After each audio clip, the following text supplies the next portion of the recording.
प्रदेश के साथ ही इंदौर में कोरोना संक्रमण बढ़ता जा रहा है। इसे देखते हुए क्राइसिस मैनेजमेंट की बैठक हुई, जिसमें रात 9 बजे से बाजार बंद होने, आगामी आदेश तक धर्मस्थल बंद करने जैसे कई महत्वपूर्ण निर्णय लिए गए। देखिए हमारी एक खास रिपोर्ट। बढ़ते कोरोना संक्रमण को देखते हुए क्राइसिस मैनेजमेंट की बैठक हुई। बैठक में जल संसाधन मंत्री तुलसी सिलावट, सांसद शंकर लालवानी, भाजपा नगर अध्यक्ष गौरव रणदिवे, विधायक महेंद्र हार्डिया, विधायक रमेश मेंदोला, पूर्व महापौर मालिनी गौड़, कलेक्टर मनीष सिंह, डीआईजी मनीष कपूरिया सहित कई जनप्रतिनिधि व अधिकारी शामिल हुए। बैठक में इंदौर की स्थिति को देखते हुए कई महत्वपूर्ण विषयों पर मंथन किया गया। इस मंथन के साथ ही कई फैसले लिए हैं, जिसमें रात 9 बजे से बाजार बंद होना, आगामी आदेश तक धर्म स्थल बंद करने, धार्मिक आयोजन पर प्रतिबंध, रेस्टोरेंट में बैठकर खाना नहीं खाने जैसे निर्णय लिए गए। सांसद शंकर लालवानी ने कहा कि बैठक में निर्णय लिया गया है रात 9 बजे से बाजार बंद होंगे। कोरोना गाइडलाइन का पालन करने के लिए जनता से अनुरोध किया जाएगा। आगामी त्यौहार भी इस बार नहीं होंगे। सभी प्रकार के धार्मिक आयोजन भी नहीं हो सकेंगे। वहीं सांसद ने घरों में रहकर होली मनाए जाने की बात भी कही। साथ ही कहा कि रेस्टोरेंट में टेक अवे की व्यवस्था ही रहेगी। उन्होंने जनता से अपील की है कि सोमवार को भी घरों में ही रहें। देखिए, जो प्रशासनिक स्तर पर और मेडिकल की जो रिपोर्ट आई है उसके अनुसार संख्या लगातार बढ़ रही है, जो कि चिंताजनक है।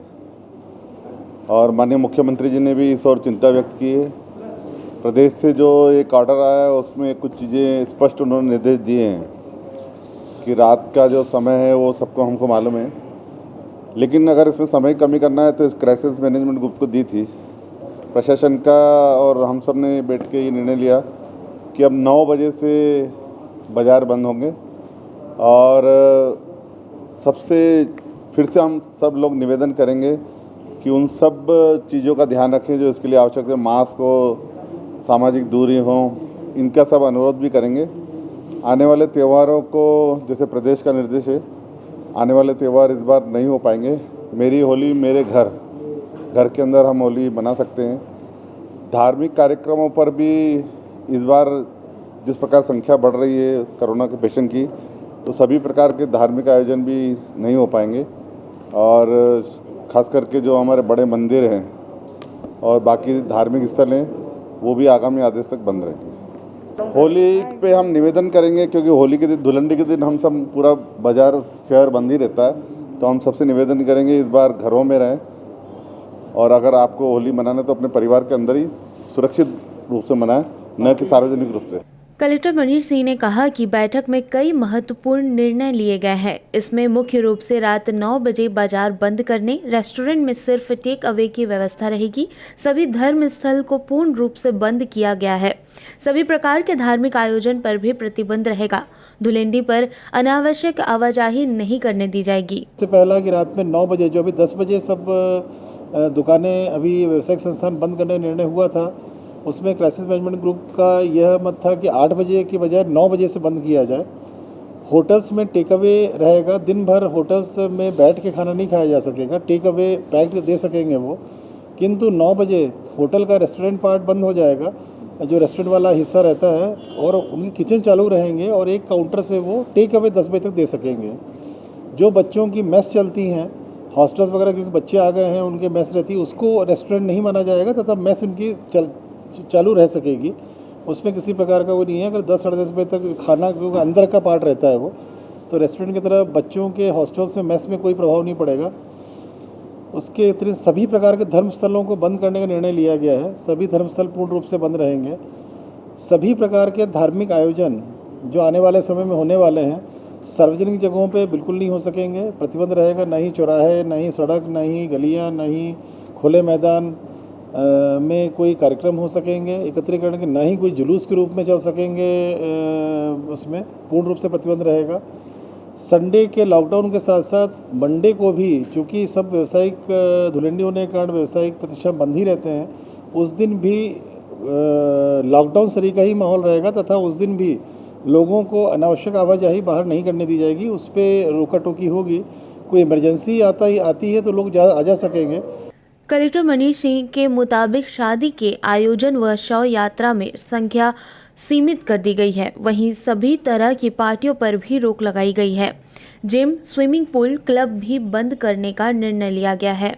शादी के कार्यक्रमों को सीमित कर दिया गया 50 तक। पुजारी वर वधू पक्ष सब मिला करके शव यात्रा 20 से ज़्यादा लोग नहीं निकल सकेगी, और अगर निकलेगी 20 से ज़्यादा तो अगर शव यात्रा के बीच में भी हम लोगों को कुछ लोगों के खिलाफ कार्रवाई करनी पड़ी तो करेंगे, उसमें सख्ती रखी जाएगी। इसमें शादी में स्ट्रिक्टली 50 सीमित होगी। अगर शादी में किसी ने 50 से ज़्यादा संख्या रखी तो उसमें भी अगर शादी में हम लोगों को कार्रवाई करनी होगी तो शादी में व्यवधान होने का जो जिम्मेदारी वो आयोजक की स्वयं की होगी।